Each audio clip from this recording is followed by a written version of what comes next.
Përshëndetje dashur shikues, mirë se vini në Agora News. Do të flasim mbi lëvizjen e fundit të kryeministrit Edi Rama, i cili çuditërisht pas vendimit të gjykatës kushtetuese ka kërkuar që Erion Veliaj të rikthehet në krye të Bashkisë së Tiranës dhe të hetohet në gjendje të lirë. Por a është ky një shantazh që ka marrë Edi Rama, apo impresion që ka marrë Edi Rama pas fjalës dhe mbrojtjes që bëri Erion Veliaj në gjykatën kushtetuese, apo kemi të bëjmë një lëvizje tjetër politike të cilën do ta shohim në ditët në vijim se ku qëndron e gjithë strategjia e kryeministrit Edi Rama. Për të folur për këtë çështje ne kemi të ftuar analistin e njohur Fatmir Merkoçi. Zoti Merkoçi, përshëndetje. Përshëndetje. Zoti Merkoçi, sot Edi Rama, i cili ishte iniciuesi kryesor i shkarkimit të Erion Veliajt, ka vlerësuar vendimin e gjykatës kushtetuese, e cila e la në detyrë Erion Veliajn duke hedhur poshtë dekretin e presidentit, por edhe VKM-n e vet kryeministrit. Ju si e lexoni këtë lëvizje të kryeministrit Edi Rama? Kemi diskutuar, deklaruar në këtë që gjykata vetëm nëse do kësaj radhe do përshtyte mbi sovratin e vet dhe do ta pranote shkarkimin e Erion Velis, pra do pranote dekretin e presidentit dhe të vendimin e kryeministrit. Prapse ngelëm ka ajo ligjorja e cila normalisht se s'kishte ndonjë gjë për të diskutuar ka gjatë 7 orë atje, por përfundimi ishte i shpejt, vendimi ishte shumë i shpejt, si rrallë herë, ndodh që t'jepen vendimet kaq shpejt dhe për mua ishte një vendim i parapërgatitur. Rama patjetër që duke parë situatën e Partisë Socialiste, e cila në sondazhet e saj ka një rënje drastike në besimin e saj tek votuesit, i leverdiste mjaft mirë që para ta përdorte politikisht tashmë këtë lloj vendimi, Rama do ta përdori tash politikisht dhe Rama është vendimi i Ramës ky i gjykatës kushtetuese, nuk është i gjykatës. Sepse ai nuk donte që të bëheshin zgjedhje në Tiranë. Ai që i shpëtoi Ramës janë dy momente, shpëtoi sepse Ogerta Manasiliu nuk e dha dorëheqjen përpara, por edhe pse e dekretoi presidenti as e dha dorëheqjen si president, para nuk u regjistrua. Për sa i përket të Ramës, pastaj i cili i drejtohet Spagut apo së drejtësisë tashmë që të lërojë Erion Velin, ky është paradoksi, edhe gramat e fundit të Ramës, ato klifat e tij. Ato janë klifat e tij, sepse unë nuk kam thënë që Rama nuk ka më forcë, nuk e komandon më Spaku, nuk është ai Rama i parë që e komandonte Spakun në mënyra të ndryshme. I kërkuar domethënë Spaku që ky të hetohet në gjendje të lirë, a thuti se ky vendos se si do gjykohet Erion Velia, do në gjendje të lirë apo në aty në burg. Pra, nëse do jetë vendimi për gjendje të lirë, do thotë se Spaku ka gabuar në arrestimin e Erion Velis. Dhe tashmë ai është hedhur në sulm tek Velia, duke i kërkuar Spaku që ta hetojë në mënyrë të lirë. Në këtë mesazh Rama e di shumë mirë që Erion Velia nuk del nga burgu, por ky është mesazhi që i dërgoi për Belina Ballukun. Mesazh ndryshe, nga ky çfarë dha nuk kemi se ç'a marrim tjetër. Ajo që të bëm përshtypje është mbledhja që u bë mbrëm në orën 11 natës dhe nuk ka asnjë lajm për të. Po. Nuk flet askush.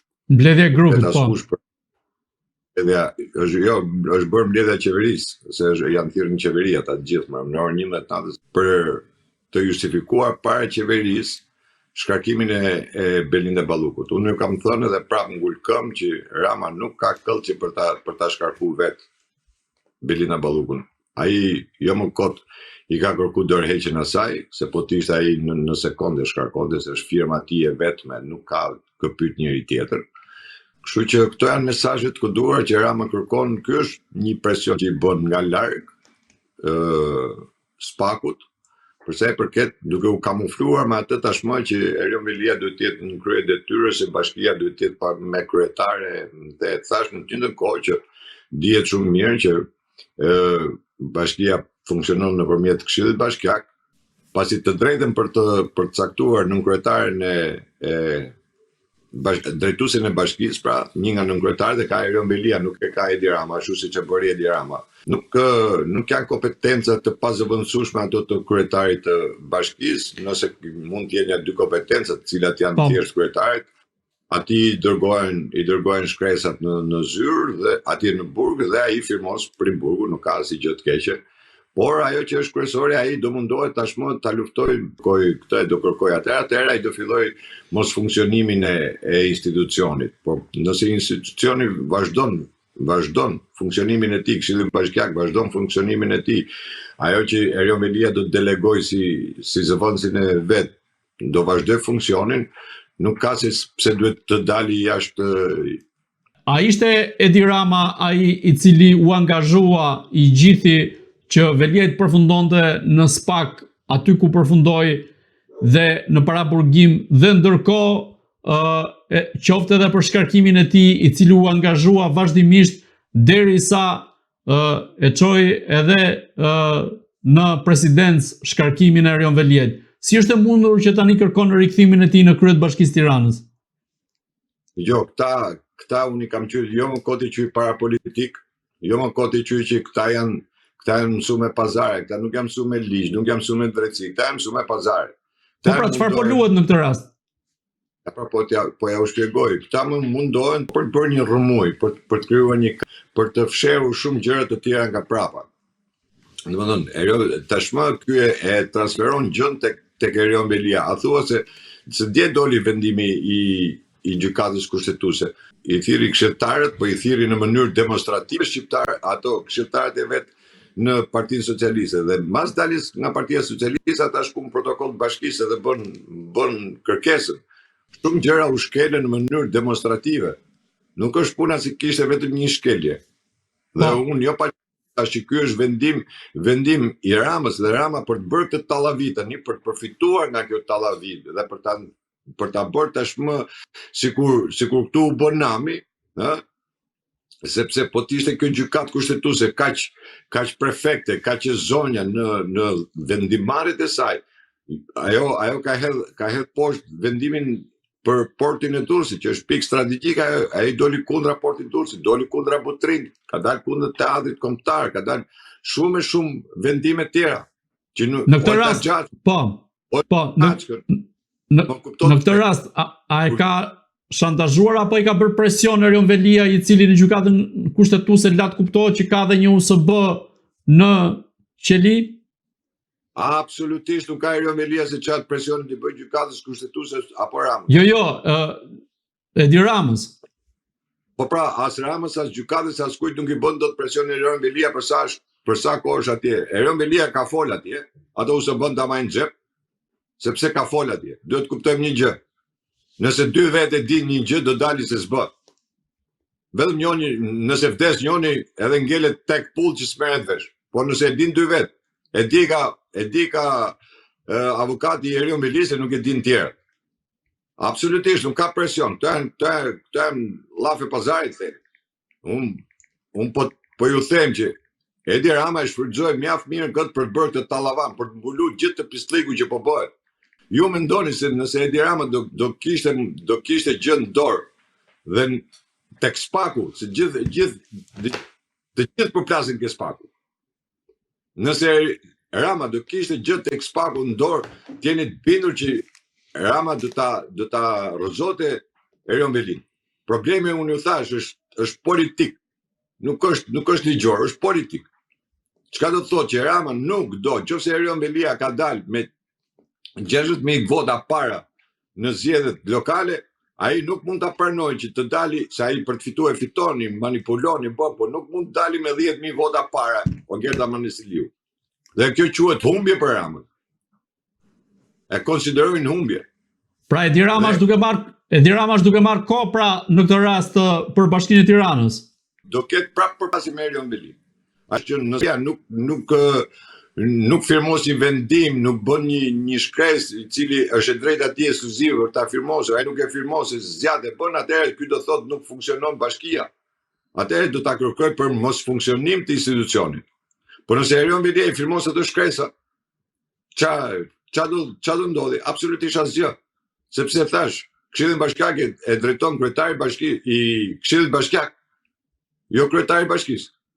Kryetari i Këshillit Bashkiak, prandaj është kryetari i Këshillit Bashkiak. Se edhe ata këshilltarët janë të zgjedhur me votë populli, janë edhe ata. Nuk janë të emëruar. Edhe ata me votë janë zgjedhur. Kështu që ai është, prandaj është institucioni pavarur dhe gjykata kushtetuese, prandaj thotë që janë përplasje të dy institucione, pra ndërhyrja e qeverisë.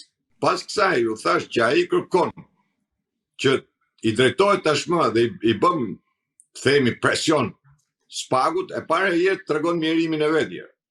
Se sa mjeran është në këto momente.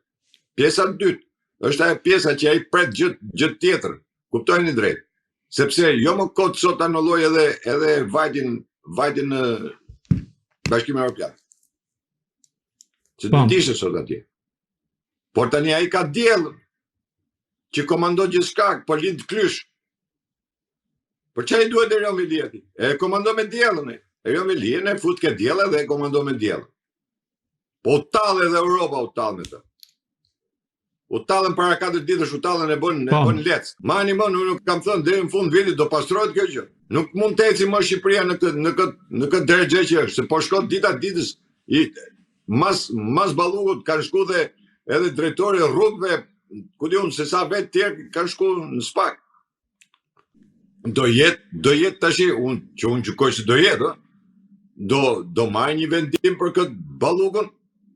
Dhe këtu është tash konflikti. Ballugu Rama nuk e heq dot Belinda Ballugu me firmën e vet. Rama pret që të marrë një vendim gjykata për mas sigurie, dhe në atë moment Rama do ta shkarkojë, se do thotë doli vendimi i gjykatës.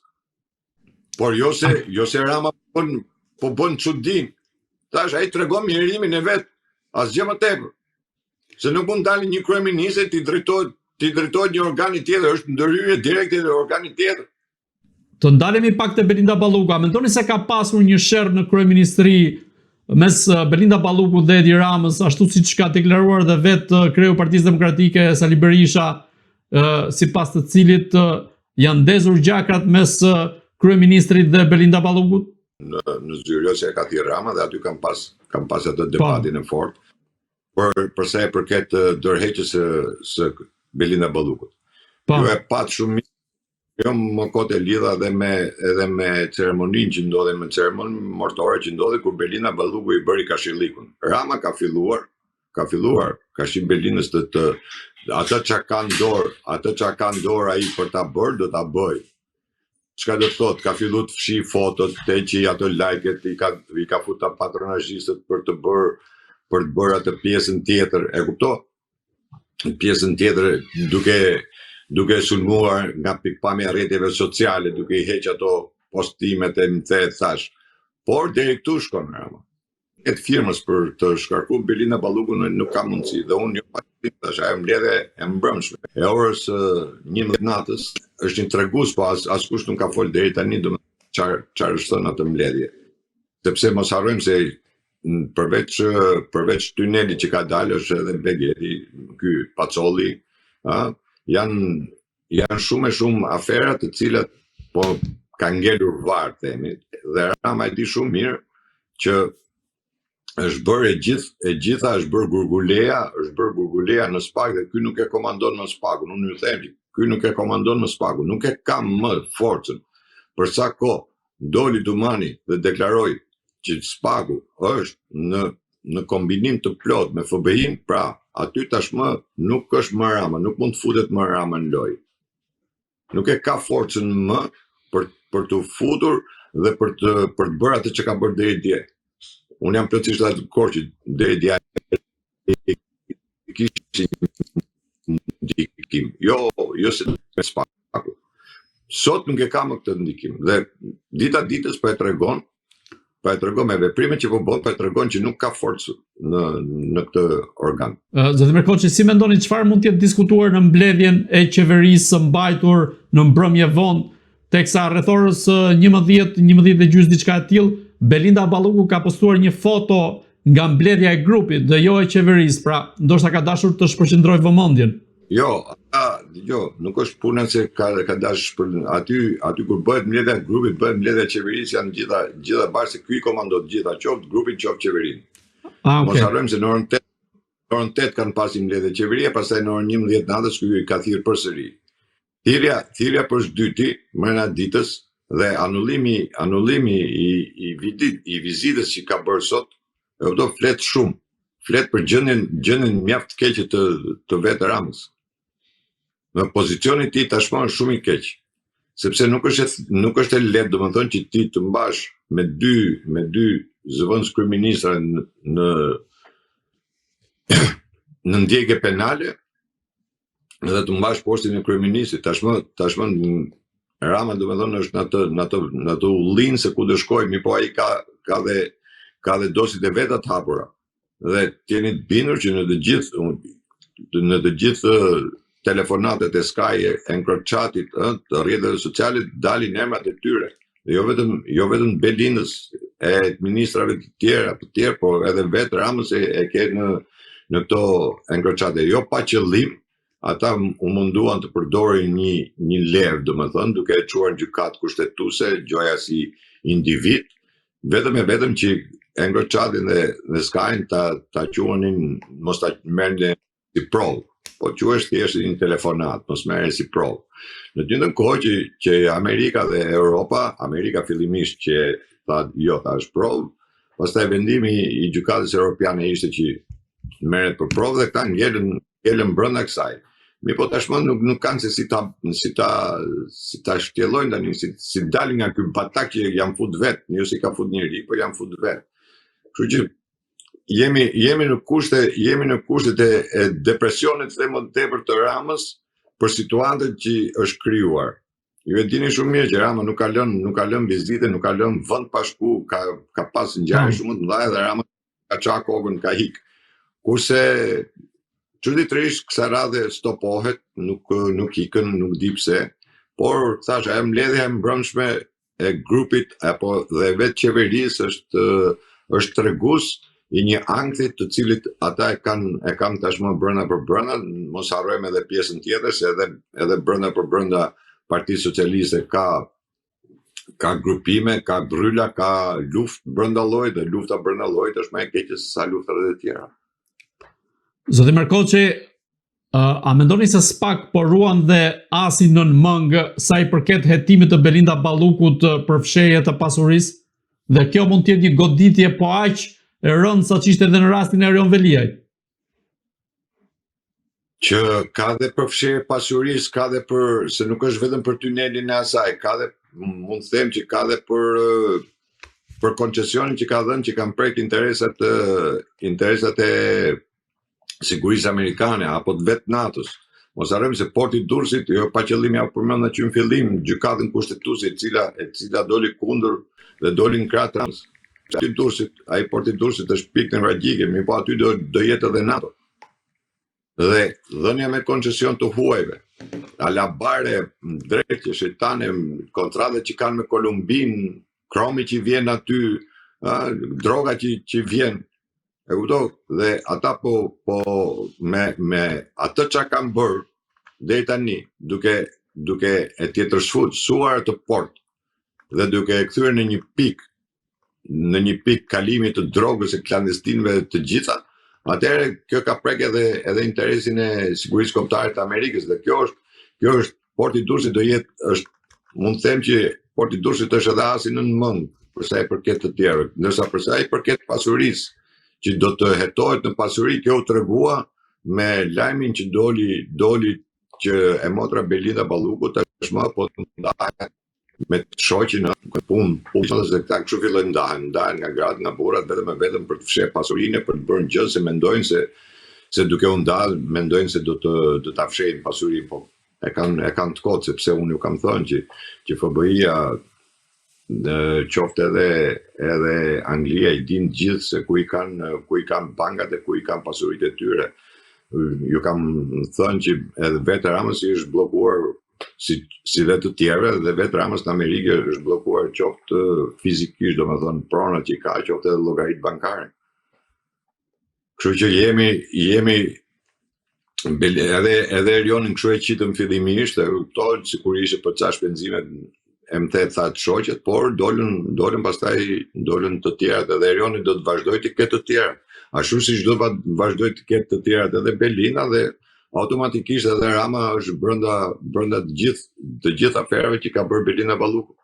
Patjetër, sepse në të gjithë takimet, në të gjithë inaugurimet, në të gjithë veprimet ka qenë Rama prezent. Rama nuk mund, vetëm për Belinën ai nuk mund të thotë që ka hëngër dardha pas shpinës time.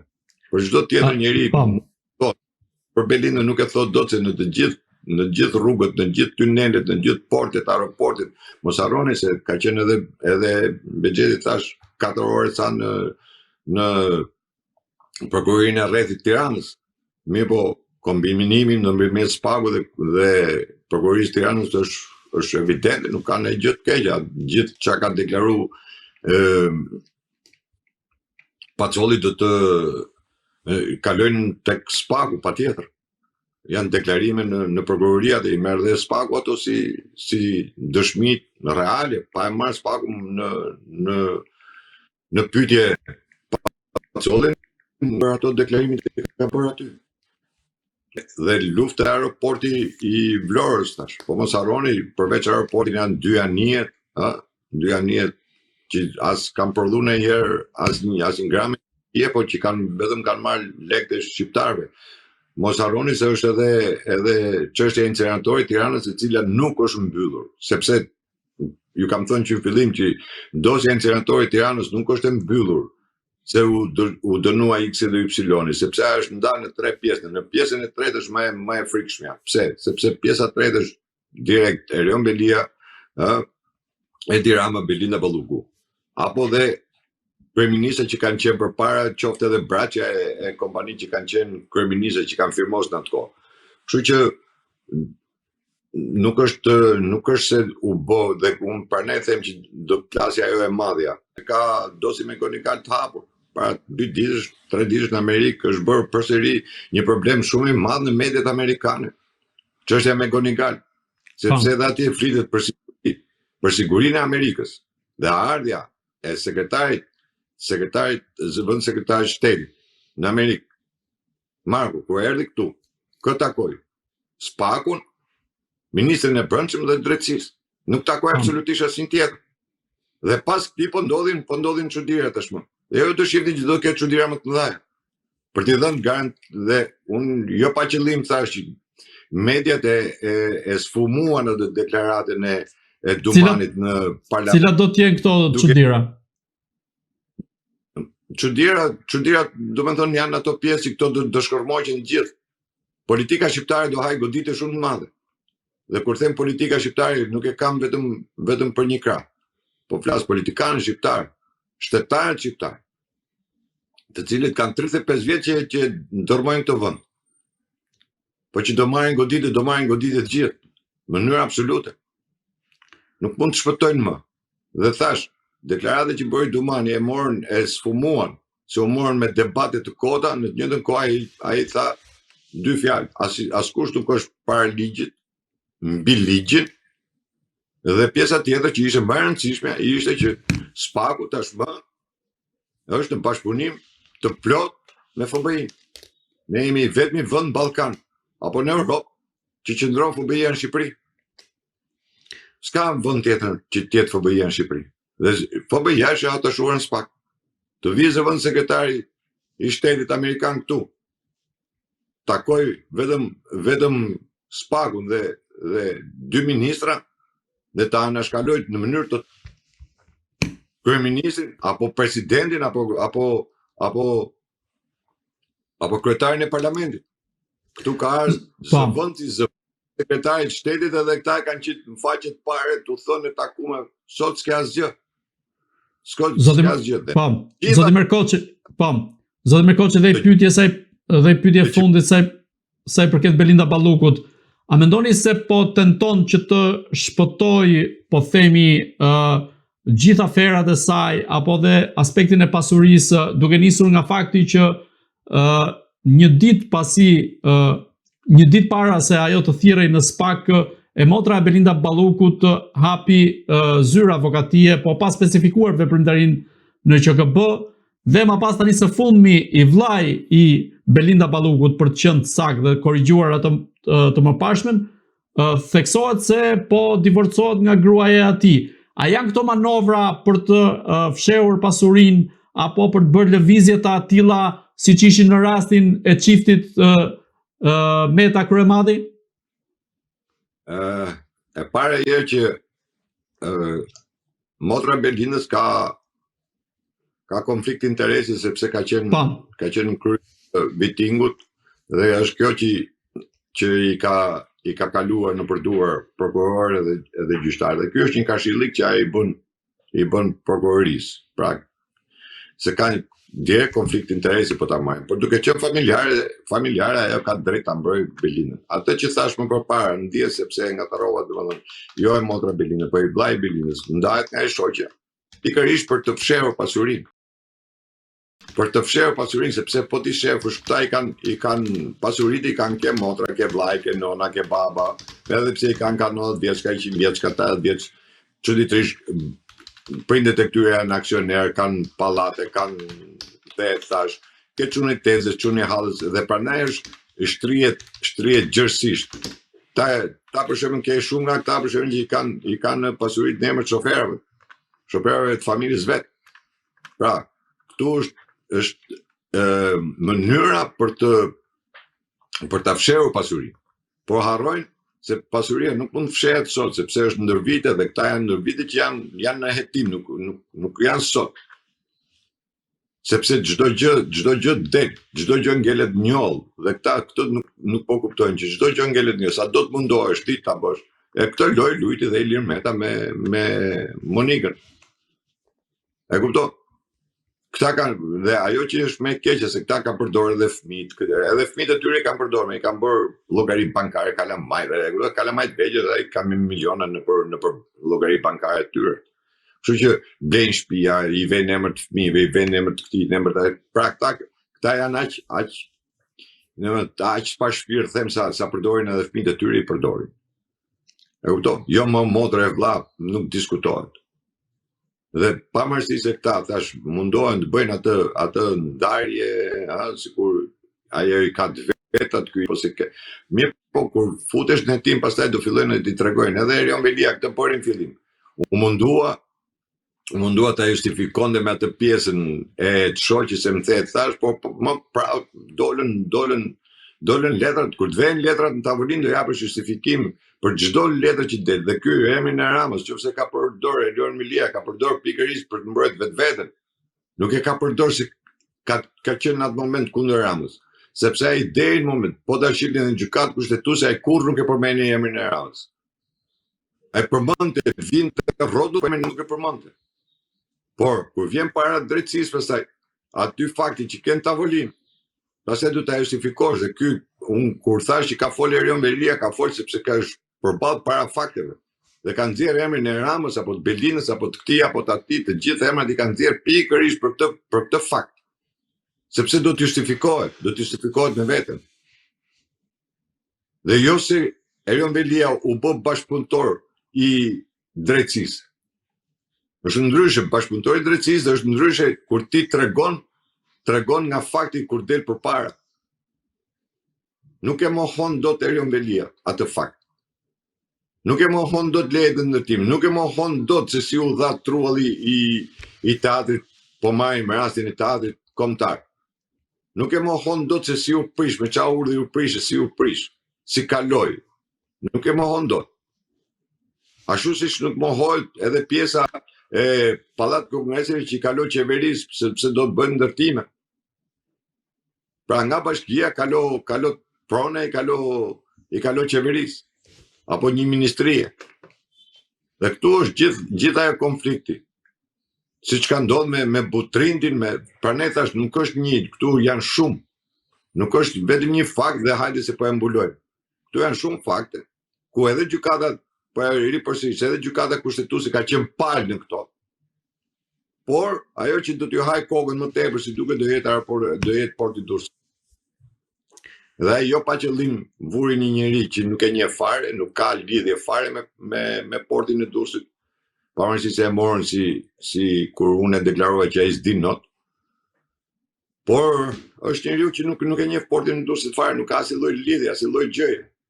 Kam lënë gjithë sorosianët i ka fut këtu tash edhe po mundohet gjithë po i grumullo këtu me kthy me vazhdu me forcu sa më tepër Sorosin në Shqipëri. Dhe po ta vesh re për shembull edhe Berisha tash ka filluar me dal me fol për Sorosin, me kundërshtu apo me shajt Sorosin. Në gjithë kohë kur nuk ka bërë asnjë lloj veprimi kundër Sorosit. E para duhet kërkoj falje që e ka votuar Sorosin në kushtetut. Gjëja parë. Gjëja dytë, të dali dhe të kërkoj, u bëra kaq kohë që ndel goja mbrapa dhe i them, bëni cop shkres dhe dërgojeni bashkisë për të hequr qytetar në deri. Për të hequr shkollës së Rogozhinës se emrin Sorosit, për të hequr kopsheve emrin të Sorosit. Sepse kur shkon Durrës që shkosh në votim, ai thot ku e kam qendrën e votimit ke kopshi Soros. Për turp. Dhe këta që gjoja ndjekin linjën e Trumpit, këta që gjoja janë kundër Sorosit, këta nuk bën një veprim kundër Sorosit, vetëm deklarata. Sepse aty Soros jo vetë mrena. Prandaj edhe nuk ecën ky vend. Se këta janë gjithë deklarativ. Veprim konkret nuk bëjnë, se kanë humbur poshtin ideologjik. Si do t'i besojmë më kur ti deri dje ke bërë Fatos Nanon llum, se ka meritu, dhe sot shkon e ngren lavde. Si do të besoj elektoratin? Se edhe kjo është një pik shumë e nxehtë. Njerëzit nuk janë budallënj. Dhe pse dolën njerëzit, se kanë analizuar njëri, pse dolën njerëzit dhe fillon edhe shpërthyen mas deklaratës Berisës kur i thurte lavde Nanos, dhe i gjithë populli doli edhe shpërtheu, dhe dolën gjithë videot, gjithë thënjet, gjithë deklarative dolën. Gjithë dolën. Pse? Sepse se duron më shqiptarët atë pjesë. Se të kanë besuar atë që ke thënë sot, ti po kthehesh edhe po bën tjetër. Rama deri dje bëri veprimet pamundshme. Gjoja për ta hequr Erion Velin, sot i kërkon Spakut, i kthehet Spakut. Ky njeri që e ditë shumë mirë, ky doli në media e tha mbrojtje fantastike Rusmali, dy tjerët jeni zero. Po tani çfarë do thotë që gjykata mori këtë vendim? Për juristin e presidentit, dalit thotë, që do më thotë tani mu? Që isha kundra ati vendimin që mori ai. Dhe dekretit president.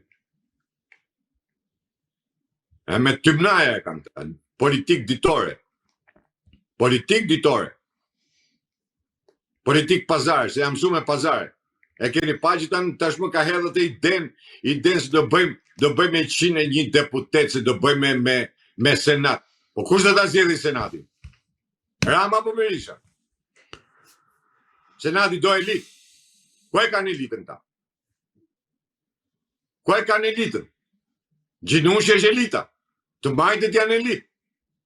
Të majtët janë internacionalist. Është elita komit që zgjedh senatin. Ja duhet ta bëjmë paçavore që të fillojnë prap fuzin durë të kushtetut ta bëjnë lëmsh. Pra ne u them që këta nuk janë politik, këta janë parapolitik, këta janë pazargji, që e kanë sjellë vendin deri në këtë drejtë. Dhe tash mundohen të sulmojnë Spakun. Njëri thotë i ka bërë Rama i ka bërë presion, e ka marrë telefon atë prokurorin, i ka bërë presion. Si e merr prokurorin telefon Rama? Kur e di shumë mirë që është më përgjim. Se e kam i ligj, që e kam përgjim telefonin prokurorit. Si e mori? Se po ta kishte marrë në moment u arrestote.